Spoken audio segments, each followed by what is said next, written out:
Dad, are they taking our key in the morning? Mia's hand stopped on the zipper of her little suitcase as Darius Cole's cracked phone lit the dark kitchen with 2 words, "Stay put." The eviction notice trembled in his other hand. A blue envelope marked home protruded from his dented lunchbox, exposing a rent receipt and Mia's gold-corded bedroom key. Then Greg Foster's recorded voice played. Once a lock change is scheduled, no private arrangement can stop it. 3 hours earlier, fluorescent lights had hummed above Darius as he guided a forklift between towering warehouse racks. The air sharp with cardboard dust, machine oil, and cold metal. His navy work jacket was frayed at one cuff, but every pallet in his aisle sat square inside its yellow floor markings. When the shift supervisor announced another cut to next week's hours, Darius said nothing. He photographed the revised schedule, signed the notice, and finished securing a loose load before clocking out. By the time he reached the apartment, Mia had already placed 3 shirts, her school notebook, and a stuffed rabbit inside the suitcase. She had left her framed picture of her mother on the dresser. "That stays," Darius said softly. Mia looked toward the eviction notice held to the refrigerator by a faded alphabet magnet. "What if they put our things outside?" Darius took the paper down, folded it once, then stopped himself. Evidence should not be creased more than necessary. He flattened it on the kitchen table beside the utility bills and opened the blue home envelope Mia had labeled with a purple marker after her mother died. Inside were rent receipts, money order stubs, repair requests, and the small bedroom key Mia kept on a gold cord. Darius checked the bank balance on his old phone. $7.14. His warehouse hours had been cut again, but the rent money had already been paid. He had Greg Foster's signature to prove it. Darius opened the building contact thread, intending to ask for 1 week before the lock change. His tired thumb touched the wrong name, a number saved through the warehouse emergency group. Elena Ward, Chief Executive Officer. He noticed only after the message showed delivered. "Please don't evict us. My hours were cut. Give me 1 more week." Darius stared at the screen, heat rising beneath his collar. He tried to delete it, but Mia tugged his sleeve. "Dad, should I pack my school shoes too?" He lowered the phone and knelt until they were eye level. "Leave them by the door. You're going to school." He would not make promises about the apartment, but he could protect tomorrow morning. In a glass office high above downtown, Elena Ward's phone vibrated beside a worn brass key on a brown leather ring. She read the message twice. Her first expression was not sympathy but caution. Employees did not usually have her private number, and CEOs who reacted to every unverified plea could damage innocent people as easily as guilty ones. She typed, "Stay put. Photograph every page. Do not surrender your keys." Then she entered the apartment address into the corporate ownership system. The property did not appear under Ward Industries. It sat beneath 2 holding companies and a housing fund supervised by Vice President Richard Hale. Elena's hand paused over the brass key, but she did not call Darius truthful yet. She requested the notice, the envelope, the payment receipt, and unedited photographs showing the full pages. Darius placed each document beneath the kitchen light and photographed it beside the clock so the time remained visible. Before he could send the final image, 3 hard knocks struck the apartment door. Mia moved closer to him. No one outside gave a name. A yellow envelope slid through the gap and scraped across the floor. "Lock change scheduled." 8 a.m. Darius locked the deadbolt, guided Mia away from the door, and sent Elena the photographs. Then he noticed the smallest line on the eviction notice. It claimed he had refused personal delivery at 6:42 that morning, though his warehouse time card showed him clocked in 17 miles away at 6:31. The time stamped on the eviction notice would not change, no matter how many times Darius compared it with the warehouse record on his phone. At 6:42 a.m., the paper claimed he had refused personal delivery. At 6:31, his employee badge had opened the warehouse turnstile. 17 miles away, and at 6:34, a camera had recorded him inspecting the brakes on his forklift. He photographed both screens, placed the notice inside the blue home envelope, and walked Mia to the management office before school. The lobby smelled of lemon disinfectant and burned coffee. A television mounted above the plastic chairs played a muted commercial about luxury apartments, while 3 tenants waited beneath a sign that read Resident Care Center. Greg Foster stood behind the glass counter in a gray sweater and pressed slacks. His smile appeared only after he noticed the other residents watching. "Mr. Cole, I need the lock change stopped. Your account is 3 months past due." Darius set the blue envelope on the counter without opening it. Mia stood close to his right side, her purple backpack still on both shoulders, one hand curled around the loose cuff of his navy work jacket. Greg looked at the scuffed safety boots, the faded jacket, and the warehouse badge clipped near Darius's pocket before glancing toward the waiting tenants. 3 months without payment is not a temporary hardship, he said, his voice calm enough to sound rehearsed. It is a pattern of poor planning. A woman in the waiting area lowered her eyes. Another shifted her grocery bag from one knee to the other. Darius felt Mia's fingers tighten on his sleeve. Pamela Reed emerged from the back office carrying a tablet against her cream-colored coat. Her perfume reached the counter before she did, soft and expensive, almost covering the smell of stale coffee. "Let's keep this respectful," she said. "We understand that working families face difficult choices. I made the payment. The system says otherwise." Then check the receipt. For a moment, only the printer hummed behind the counter. Pamela gave Mia a small, sympathetic smile, the kind adults used when they wanted a child to believe the room was safe. "Families with children have an even greater responsibility to plan ahead, Mr. Cole. We cannot make exceptions based on emotion." Darius stepped slightly to the side, placing his body between Mia and the red eviction stamp visible on Pamela's tablet. "Don't look at my daughter," he said quietly. "Look at the money your office signed for." He opened the home envelope and removed the receipt by its edges. Greg's blue ink signature crossed the bottom above the money order number. Darius slid it beneath the opening in the glass. Greg did not pick it up. "Paper receipts can be altered. Read the number. Our electronic ledger is the official record." Darius held his gaze. The fluorescent light caught a pale crescent of dried coffee near the corner of the receipt, exactly where Greg had rested his cup the morning Darius paid. Greg's eyes dropped to that stain, then moved directly to the signature before he seemed to remember he was supposed to be seeing the document for the first time. Pamela tapped her tablet. "Your account was reviewed twice. Continuing to dispute verified information may be considered disruptive conduct." "Verified by whom?" "Our regional process." "Then put that answer in writing." Pamela's expression remained pleasant, but her thumb stopped moving across the screen. Behind Darius, Mia whispered, "Dad, I'm going to be late." He turned immediately, crouched and checked the clock above the office door. "You're right." He called her teacher, explained that Mia would arrive 20 minutes late, and thanked the woman for waiting. He never mentioned the eviction. He never asked the school to feel sorry for them. When he stood again, Pamela had pushed the receipt back without touching it. "The lock change remains scheduled," she said. "You may submit an appeal through the resident portal. The portal closed last night. Then the deadline has passed. Your notice says I refused it before I received it." Pamela's smile thinned by less than an inch. "We are not debating timestamps in the lobby." 2 floors above downtown, Elena Ward listened to an audiophile Pamela had labeled aggressive tenant escalation. The recording began with Darius saying, "Then check the receipt," and ended just before he read the money order number. His voice never rose. There were no threats, no profanity, only long pieces of silence where someone else's words had been removed. Elena replayed the opening twice, watching the waveform jump sharply at both ends. She did not decide Darius was innocent. She requested the original call file, the lobby camera footage, and the edit history attached to Pamela's upload. Back at the counter, Darius returned the receipt to the home envelope, thanked the residents who had made room for Mia, and walked his daughter toward the door. As he reached for the handle, Greg turned slightly toward Pamela and lowered his voice. "He kept the originals." Darius continued walking, but the sentence followed him into the cold morning.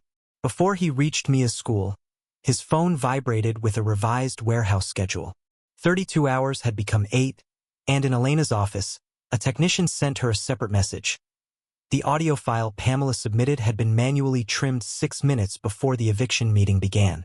The warehouse schedule stayed open on Darius's phone as he stood outside Mia's school, staring at the number 8 where 32 hours had been the night before. 8 hours would not cover groceries, much less rent. But when Mia came through the doors with her purple backpack bouncing against her shoulders, he locked the screen before she could see it. "Did they fix it?" she asked. "Not yet. Are we still packing?" Darius took her hand and looked toward the apartment building across the gray afternoon. "We're still paying attention." The words were simple, but they were the same kind his late wife used to give him when fear made every problem feel larger than it was. Do the next right thing. Then look again. They had barely reached the second-floor hallway when a dry cough came through Mrs. Jackson's door, followed by the thin rattle of something metal hitting the floor. Darius stopped. Mia looked up at him. "That's the third time," she whispered. He knocked gently. "Mrs. Jackson?" There was a pause, then the scrape of a chair. When the door opened, cold air rolled into the hallway. Mrs. Jackson stood wrapped in 2 sweaters and a faded church shawl, one hand gripping the frame. Behind her, the apartment looked dim and blue with cold. "I'm fine," she said quickly. "Just waiting for maintenance." Darius glanced at the thermostat. The display was dead. "How long?" 3 days. "Did you file a request?" "Twice." Mrs. Jackson pointed toward a pink carbon copy on the kitchen counter. A green stamp across the top read "Completed." Mia stepped inside without being asked and set her backpack down beside the couch. "You can use our heater," she said. "It makes my room too hot anyway." Darius looked at her. The heater did not make her room too hot. She slept in socks when the temperature dropped. But he only nodded once. "Go bring it, baby. Hold the rail." While Mia hurried upstairs, Darius called Luis Mendoza, the building's maintenance worker.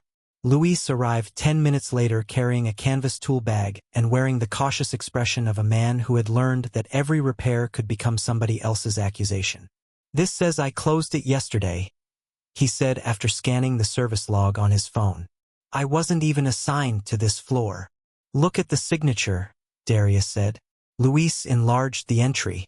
The approval line read L. Mendoza in stiff block letters. Luis's real signature, printed on his employee badge, looped through both names in one continuous stroke. "That isn't mine." Darius did not tell him to report it immediately. He understood what 8 scheduled hours meant. "Take a picture with your own phone," he said. "Don't send it through the company system yet." Luis hesitated. "You think they'll erase it?" "I think we should keep what exists before asking why it exists." Mia returned carrying the small space heater against her chest with both arms. Darius took it from her before she reached the stairs and plugged it in near Mrs. Jackson's chair. The coils glowed orange, filling the room with the smell of warm dust. Then he knelt beneath the thermostat and opened his dented lunchbox. The blue home envelope rested above his sandwich, still holding the signed rent receipt, the money order stub, and Mia's bedroom key. He moved it carefully aside, took out the old screwdriver he kept for loose cabinet hinges, and removed the thermostat cover. The screws were coated with an unbroken ring of dust. Inside, one wire had burned black at the contact point. Luis checked the service record again. It says a new thermostat was installed at 3:15 yesterday. Darius held the untouched screw beneath the kitchen light. "Nobody opened this yesterday." On the service log, the work order number matched an apartment listed as 3B. Luis frowned. 3B has been empty since summer. Darius cleaned the burned contact, tightened the wire, and restored enough power for the heating unit to start. The vent coughed once, then pushed out a weak stream of warmer air. He did not call it fixed. "This needs a licensed replacement," he told Luis. "Today, if possible." Mrs. Jackson pressed a folded $20 bill into Darius's palm. He closed her fingers around it and placed her hand gently over the orange prescription bottle on the table. "Use it for the refill." "You're the one in trouble," she said. You have that little girl to think about. Darius looked toward Mia, who was sitting beside Mrs. Jackson and rubbing warmth into the older woman's hands. That's exactly why she needs to see this. Across town, Elena Ward received the photographs Darius had sent. The dead thermostat, the completed service slip, the untouched screws, and Luis's badge beside the false signature. She noticed something else in the corner of one image, the small heater from Mia's room glowing beside Mrs. Jackson while Darius worked on the floor. He had not mentioned giving it away. He had not asked Elena to reimburse him. Elena still did not know whether every claim he made was true, but she requested the original maintenance database and a comparison of all entries approved under Luis's name. At 4:07, Darius checked the appeal portal and saw that the filing deadline had expired 7 minutes earlier. He stared at the screen, then slipped the phone into his pocket without letting Mrs. Jackson see. Beside him, Luis scrolled through the service history once more, his face slowly losing color. The same false signature appeared on 14 other repairs, and every one of them had been marked completed without a single part ever leaving the maintenance room. By the time Darius returned the space heater to Mrs. Jackson's bedside, the management portal had already labeled his intervention an unauthorized repair. A new notice warned that tenants who tampered with building equipment could be charged for damages, and Luis's employee access had been temporarily restricted pending review. The message arrived 7 minutes after the appeal deadline expired. Darius read it once, locked his phone, and helped Mrs. Jackson settle the church shawl around her shoulders before saying anything. "They're blaming you?" Luis asked. "They're building a record. What do we do?" The weak heat from the vent stirred the corner of the pink service slip on the counter. Beneath it, the thermostat screws Darius had removed sat in a clean white saucer, their grooves still packed with gray dust. Darius touched neither the notice nor the screws. "First, we keep what they say happened," he answered. Across town, Elena Ward sat at the end of a glass conference table while 3 versions of the same story glowed on separate screens. Pamela Reed's report described Darius as a distressed tenant who had interfered with licensed maintenance. The property ledger said his rent had been rejected because his identity could not be verified. The photographs showed an elderly woman beside an untouched thermostat that company records claimed had been replaced the previous afternoon. None of those facts proved an organized scheme. A frightened tenant could misunderstand a receipt. A maintenance worker could forget an assignment. A database could duplicate a number.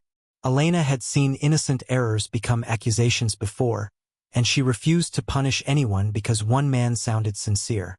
She called Darius by video. His face appeared beneath the yellow kitchen light, tired but steady. The blue home envelope rested on the table beside his dented lunchbox. "Mr. Cole, I need you to understand something," Elena said. "I cannot suspend a housing process across multiple properties because of photographs and a personal account.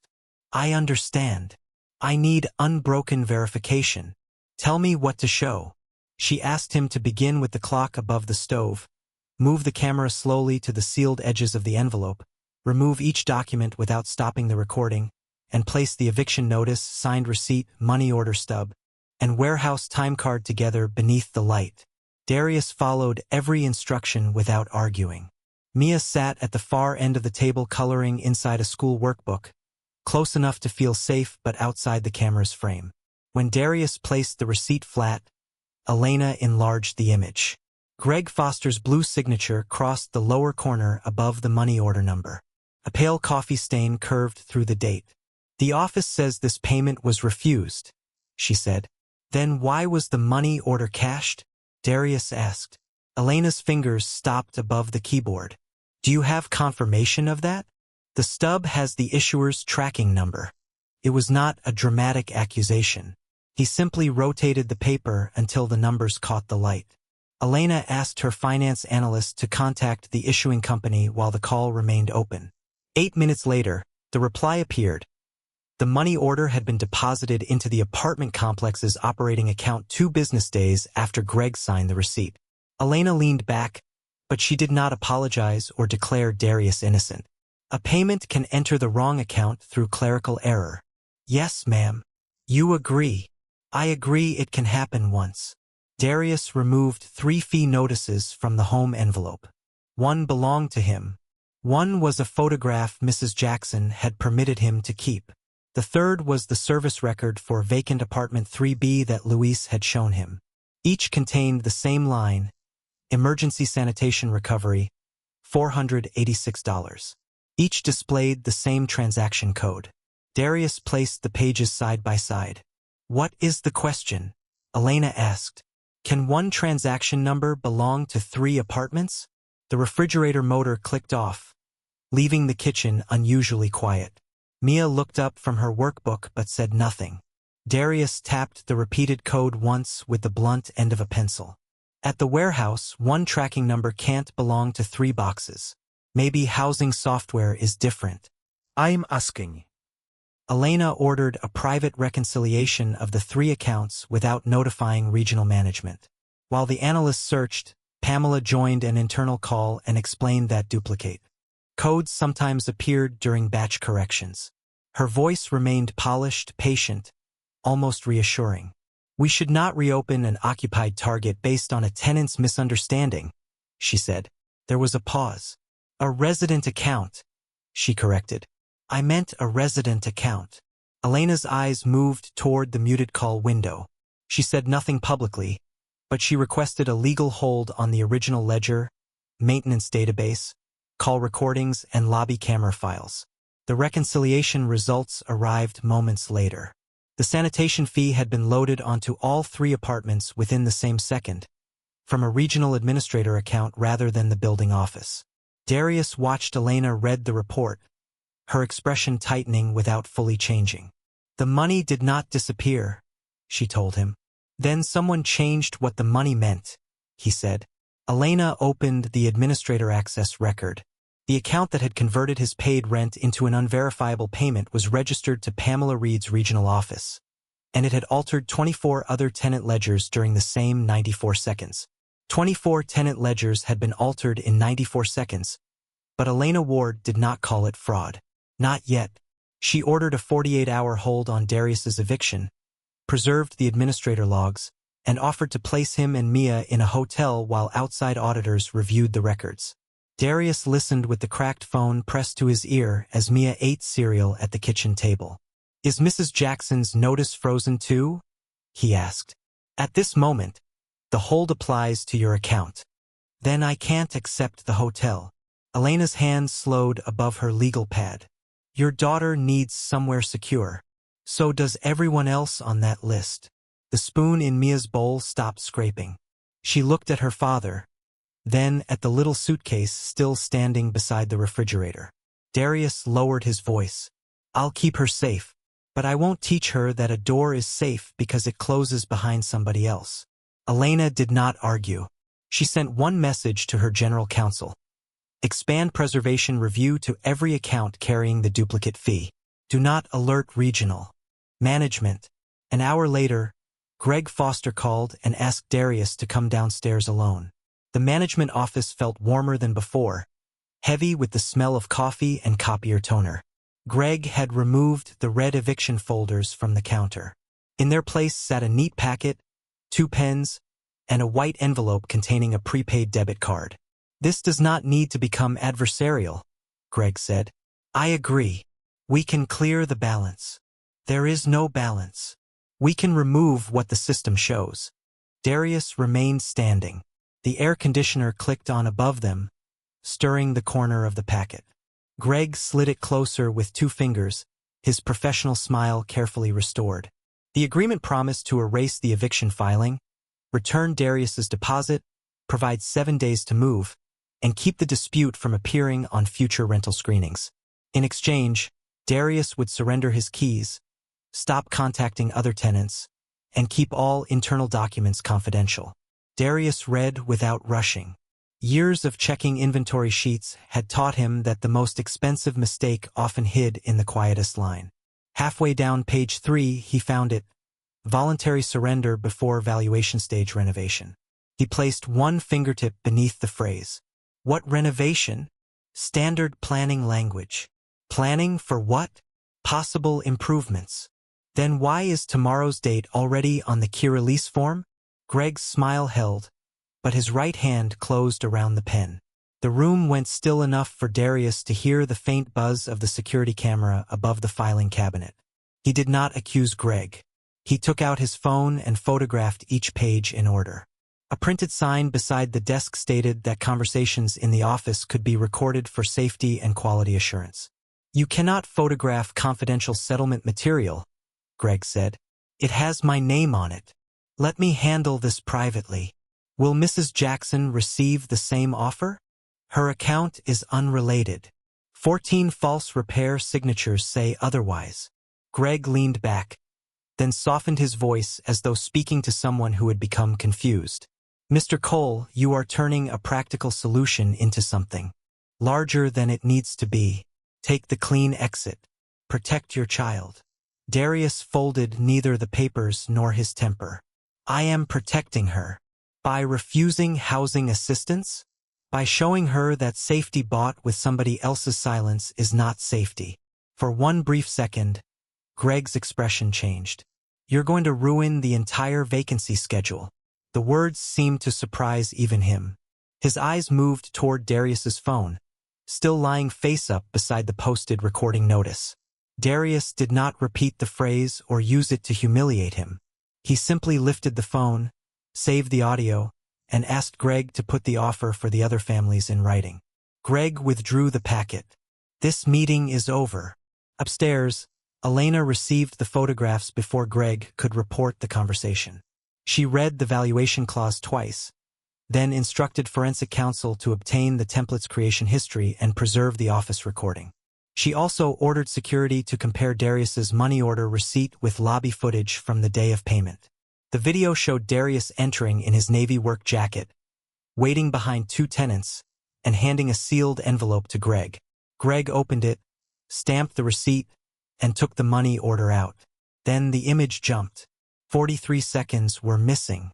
When the footage resumed, the envelope was gone and Pamela Reed was standing behind the counter.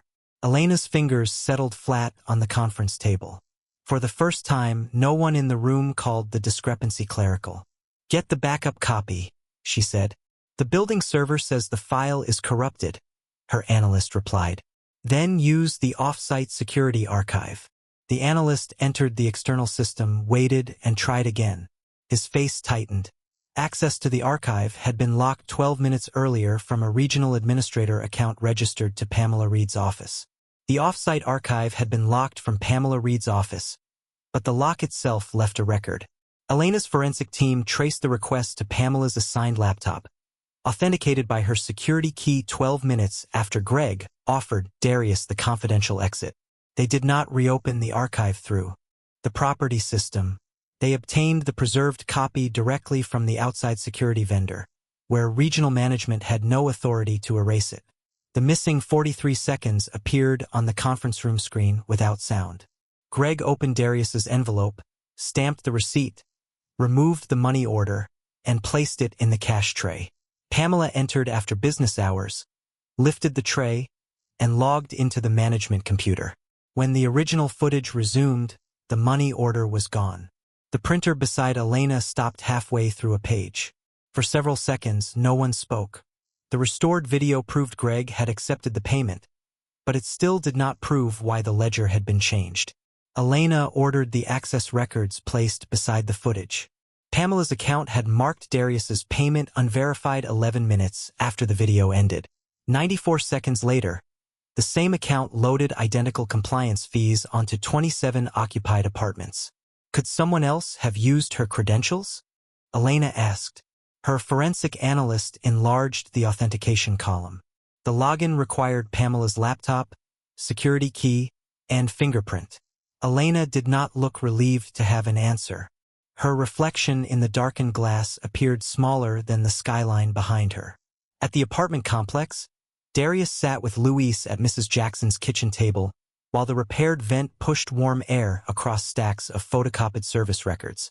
Mia colored at the other end of the table, drawing a house with smoke curling from the chimney. Luis pointed to 14 work orders bearing the false version of his signature. Each claimed that thermostats, smoke detectors, or door locks had been replaced. Darius compared the work order numbers with inventory sheets Luis had photographed before his access was restricted. "Where are the receiving scans?" Darius asked. "There aren't any." "Could the parts have gone straight to the building?" "Not under these purchase orders." Darius ran one calloused finger down the columns. At the warehouse, every shipment left a trail. Carrier number, receiving time, dock assignment, employee scan. These invoices showed thousands of dollars in equipment, but no truck had delivered the parts and no worker had checked them into storage. "Don't say they stole it," Darius told Luis. "Not yet." Luis looked up. "What else could it be?" "Something we can prove after we know where the money went." Darius could have sent the records to every tenant that night. He could have posted Greg's recorded mistake and let anger fill the hallways. Instead, he photographed the originals, marked which facts were confirmed, and placed every assumption on a separate sheet. Revenge needed speed. Truth needed a chain no one could break. His phone vibrated. The warehouse security office had disabled his employee badge pending review of unauthorized contact with senior leadership. Darius read the notice, then looked toward Mia's drawing. "Did you lose your job?" she asked. "No, are you sure?" "I'm sure they have to explain it in writing." At the warehouse, he returned his forklift to its charging bay, lowered the forks flat to the floor, and handed his access card to security without making a scene. Before leaving, he requested a written reason and a copy of the policy he had allegedly violated. Elena received that request 20 minutes later. Pamela had contacted Human Resources shortly after Darius refused Greg's agreement, describing him as a potential security risk.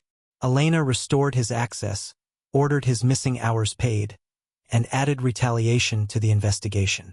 Then the forensic accountants opened the quarterly incentive file. Pamela and Greg received bonuses for apartments marked return to market. 27 units appeared on the schedule, including Darius's, Mrs. Jackson's, and every account carrying the duplicated fee. The approval column contained the code RH60. Richard Hale dismissed it as an automated designation, but an older email showed him using the same code to authorize his personal performance bonus. Elena opened the fund's valuation package. Her own electronic signature appeared beneath a profit report built partly on the false vacancies. She did not ask counsel to remove it. "Preserve the version with my name," she said. "If I sign the result, the investigation needs to show what I failed to see." Darius studied the same profit schedule on his phone when Elena called him. "They're planning to revalue the fund tomorrow," she said. "If the transaction closes, responsibility becomes harder to trace. Can you stop it?" "Yes." "What will it cost?" Elena glanced at the board notifications already filling her screen. "Enough that they will demand an explanation." Darius was quiet for a moment. "Then make sure the explanation includes the families, not just the numbers."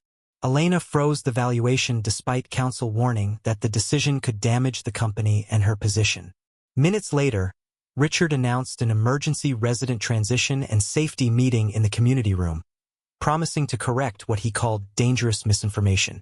Darius closed the blue home envelope over the receipts, service logs, and purchase order list. The evidence was no longer small enough for a private settlement, and by morning, every person who had called him irresponsible would be sitting in the same room where the truth had to be read aloud. By 9 the next morning, the community room no longer looked like the place where residents held birthday parties and folding chair meetings. White moving boxes stood beside the entrance. A banner stretched across the far wall. A safer future for every resident. Pamela Reed had arranged brochures for relocation assistance in perfect rows, and Greg Foster stood behind a table marked Key Return, smiling as though the building were offering gifts instead of collecting homes. Every metal chair faced a portable screen where Richard Hale waited by video from a polished boardroom. Darius entered in his Navy warehouse jacket with the dented lunchbox beneath one arm. He looked tired, not triumphant.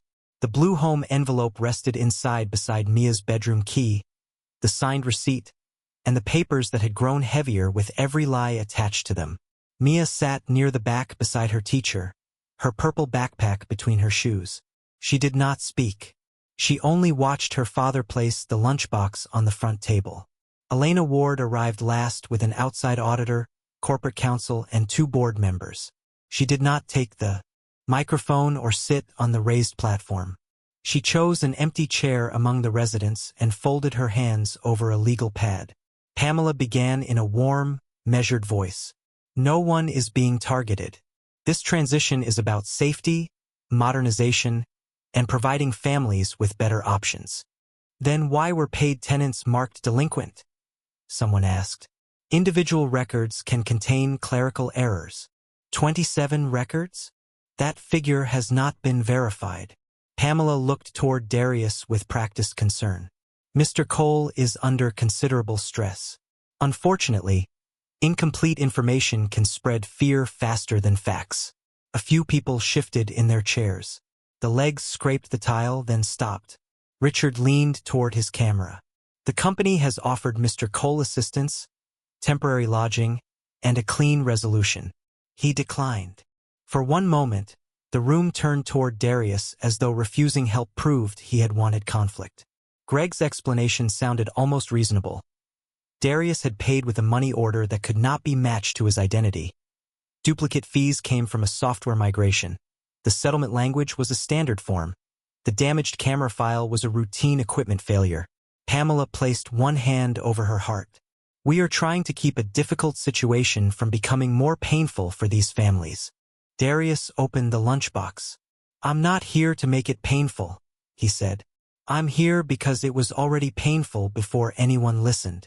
He removed the eviction notice first and placed it beneath the document camera.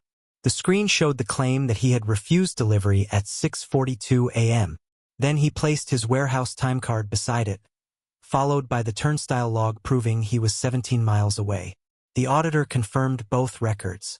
Greg said a third-party courier could have entered the wrong time. Darius nodded once. That explains the time. It doesn't explain the payment. He laid down the signed receipt. Greg's blue signature appeared 10 feet wide on the screen, the pale coffee stain curving through the date. Next came the money order confirmation showing the funds had entered the building's operating account. A whisper moved through the room and died when Elena slowly lowered her pen. The receipt may be genuine, Pamela said, but the payment could still have been posted incorrectly. For several seconds, it seemed she had found enough uncertainty to take control again. Darius did not argue. He added Mrs. Jackson's service slip, Luis's real signature, the false block letter signature, and photographs of the untouched thermostat screws. Luis stood from the side wall. I never signed those orders. I never received those parts. Richard's face remained composed on the screen. Maintenance discrepancies are not evidence of an eviction scheme. No, Darius said. Not by themselves. He placed the confidentiality agreement beside the repair records. The phrase valuation stage renovation appeared beneath his name. Then he played Greg's recorded words. You're going to ruin the entire vacancy schedule. Greg's fingers tightened around the edge of the cure turntable. That statement has been removed from context. Then give us the context, Darius said. No one answered. Elena asked the auditor to confirm the creation history of the agreement. The template had been generated weeks before Darius received his notice and applied only to occupied units selected for pre-valuation turnover. Richard cleared his throat. Operational language can sound harsh when isolated from its business purpose. Elena finally looked up at him. What business purpose required payments to be changed after they cleared? Pamela tried to interrupt, but Elena raised one hand without turning. The auditor displayed the restored camera frames. Darius handing Greg the sealed envelope, Greg stamping the receipt, then the 43-second gap. When the image returned, Pamela stood behind the counter. Richard said the missing footage proved nothing because no one could know what happened during the gap. That was the first retention spike. Then Elena nodded to the technician, who displayed the off-site archive access log showing Pamela's security key had locked the backup 12 minutes after Greg's private offer. The room went still again. Darius did not look at Pamela. He looked at the residents. This is not about embarrassing anyone, he said. It is about making sure the truth does not get buried because the people carrying it wear work boots. Elena asked Richard about the approval code RH60. He smiled faintly. An automated system designation. I have never seen the underlying file. Which file? Elena asked. Richard answered too quickly.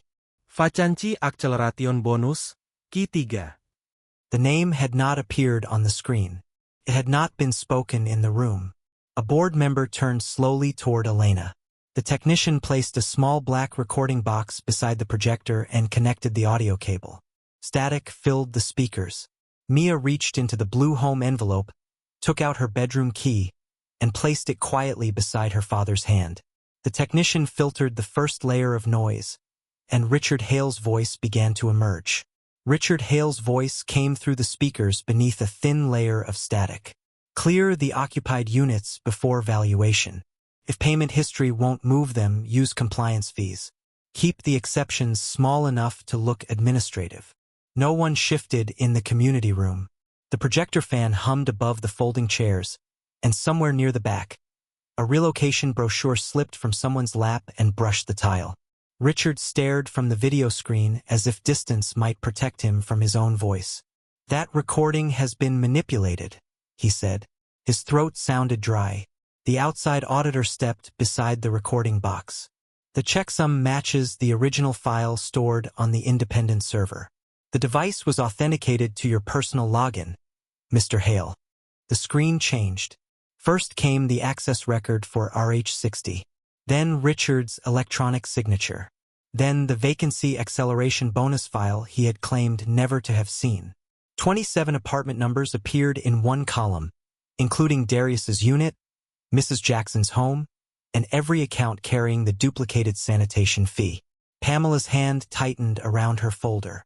Greg looked toward the exit, then toward the camera above the key return table.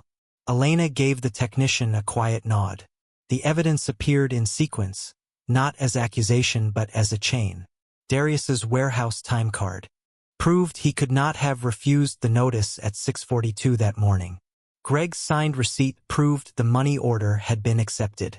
The banking confirmation showed the payment entered the building's operating account. The restored 43 seconds showed Greg placing the money order into the tray and Pamela removing the file. Her fingerprint-authenticated login changed the payment to unverifiable and loaded 27 duplicate fees in 94 seconds. Luis's forged signatures sat beside purchase orders for parts that had never reached the building. The incentive schedule showed bonuses rising each time an occupied unit became returned to market. Richard tried to speak again. These are separate operational issues. Elena looked directly at his image. Your recording connected them. Pamela's folder slipped several inches through her fingers before she caught it against the table. Greg's pen rolled from his hand and struck the floor with a small plastic click. No one bent to retrieve it. Mia sat beside her teacher with her bedroom key held between both palms. She looked at Darius, not at the screen. He stood behind the table in his work jacket, one hand resting beside the blue home envelope. There was no satisfaction in his face. Only the exhaustion of a man who had been required to prove what should never have been taken from him. Elena rose. Effective immediately, all 27 eviction actions are frozen. The valuation transaction is suspended. Every disputed payment will be placed under independent review, and no resident or employee connected to this investigation may be retaliated against.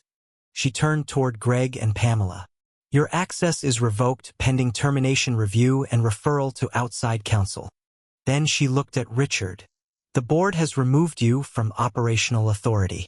The original records, payment histories, security footage, maintenance files, and incentive documents are being preserved for housing regulators and law enforcement. Richard's image remained on the screen, but he no longer seemed to fill it. His eyes moved away from the camera. Elena faced the residents. My company accepted profit produced by these records. My signature appears on reports built from them. I did not create these false entries, but not knowing does not remove my responsibility for failing to see what the system rewarded. The room stayed silent. Even the air conditioner seemed louder now, pushing cold air across the banner that promised a safer future. Elena turned to Darius. Your payment record will be restored today. Your lost warehouse hours will be repaid. The eviction filing will be removed. What else does your family need? Darius opened the home envelope and took out Mia's bedroom key. He placed it on top of the printed list of 27 apartments. Don't clear mine unless you open every family's file. A board member lowered his eyes. Mrs. Jackson covered her mouth with one hand. Pamela looked down at the false service logs bearing Luis's name, and Greg stared at his own blue signature enlarged on the screen. Darius continued, his voice low enough that everyone had to listen. 2 words kept my door from being locked. Stay put. But those words only matter if nobody else gets pushed out while my child sleeps safely. Elena nodded once. Then every file will be opened. She ordered an independent escrow account for disputed rent, emergency repairs for unsafe units, legal support for the residents, and written protection against displacement, while the investigation continued. Mia finally breathed out. She stepped forward only far enough to place her hand over her key, then looked up at her father. Can we go home now? Darius closed his fingers gently around hers. We can go back, he said. Home is what they still have to make right. The room had witnessed the truth, the locks had been stopped, and the people who had hidden behind procedure could no longer control the story. But as Elena's authority shifted toward Darius for the first time, one question remained. Would he use that recognition to secure only what his family had lost, or demand a kind of justice strong enough to protect everyone after the room emptied? The community room emptied without applause. Residents folded their papers carefully, as if the truth had made every receipt heavier, while outside counsel collected Greg's access card and Pamela's tablet under the quiet supervision of the board. Richard Hale's image had disappeared from the projector, but the blank screen remained above the abandoned key return table. Darius waited until Mrs. Jackson had Luis beside her, then walked Mia upstairs with her bedroom key warm inside her palm. 6 months later, the consequences existed beyond promises. Independent auditors reopened all 27 tenant files. False charges were canceled and repaid with interest. Wrongful eviction records were removed from rental and credit reports, and rents were frozen while unsafe heaters, locks, and smoke detectors were repaired. Residents facing future relocation received independent legal counsel, a written right to return, and a voting seat on the new Housing Oversight Council. Greg was terminated for falsifying payment records and obstructing the audit. Pamela lost her position and authority over company properties, and the civil case against her moved forward using the ledger changes, forged service logs, and security archive. Richard lost his executive role and valuation bonus before prosecutors filed charges supported by the recording, authentication data, and money trail. Darius never asked to watch any of them fall. When Elena offered him a compliance position without competition, he declined the shortcut. If the job matters, he said, let people see why I earned it. He applied through the regular process, answered questions before an outside panel, and was selected as an operations and resident safety liaison because he understood inventory trails, preserved original records, protected Luis from making claims they could not yet prove, and refused a settlement that abandoned other families. His warehouse hours and lost pay were restored, but the public correction mattered more. A signed notice was delivered to every resident stating that Darius had paid on time and that the company, not the tenant, had corrupted the record. Luis's warnings were removed from his file, his back pay was restored, and he became lead inspector for an independent maintenance team. Mrs. Jackson remained in her apartment, where the vent now released steady heat instead of a weak breath of cold air. One afternoon, Darius carried the small space heater back across the hallway. Mia might want this, Mrs. Jackson said. The building finally works, he answered. That's what she wanted. Inside their apartment, Mia opened the little suitcase that had waited beside the refrigerator for months. She returned 3 shirts to the dresser, placed her stuffed rabbit on the pillow, and pushed the empty case beneath her bed. Her teacher later told Darius that Mia had stopped keeping her coat and school supplies packed inside her backpack in case she had to leave without warning. Darius said nothing for several seconds. He only pressed his thumb against the edge of the teacher's note and breathed out slowly. The blue home envelope no longer lived inside his dented lunchbox. He placed it in a locked cabinet at the resident council office beside blank envelopes labeled for every household. Inside were instructions written in plain language. Keep original receipts, photograph dates and metadata, request decisions in writing, and never surrender the only copy. What Pamela had dismissed as scraps from a poor man's kitchen had become a way for other families to protect their voices. Elena attended the oversight meetings without assistance or a reserved chair. She reported what had been completed, what remained delayed, and where the company had failed. When residents challenged her, she listened before answering. After one meeting, she showed Mia the worn brass key she had carried since childhood. "It belonged to a place I could never go back to," she said. "I kept the key, but I forgot what that fear felt like when I started seeing homes as numbers." She did not ask Mia to forgive her. She simply allowed the truth to remain uncomfortable. Months later, Elena and Darius sat across from each other in a neighborhood diner after a council session. There were no cameras, gifts, or promises. She slid a draft policy across the table and asked, "What am I missing?" Darius read it, pointed to a clause that gave management too much discretion, and explained why residents would not trust it. Elena crossed out the sentence instead of defending. Between them, trust began in the ordinary space where two people could tell the truth without one being forced to bow.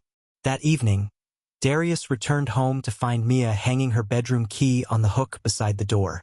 She looked at the empty place where the suitcase had stood. "We don't have to pack again, right?" Darius rested one hand on her shoulder and looked through the quiet apartment, at the repaired vent, the closed door, and the purple word home still visible on the envelope copy Mia had kept. "Not because someone saved only us," he said. "Because the truth has people protecting it now." Mia nodded and leaned against him. For a moment, neither of them spoke, and in that warm, ordinary silence, dignity needed no audience. The small kindnesses no one had rewarded had finally become strong enough to hold a door open for everyone.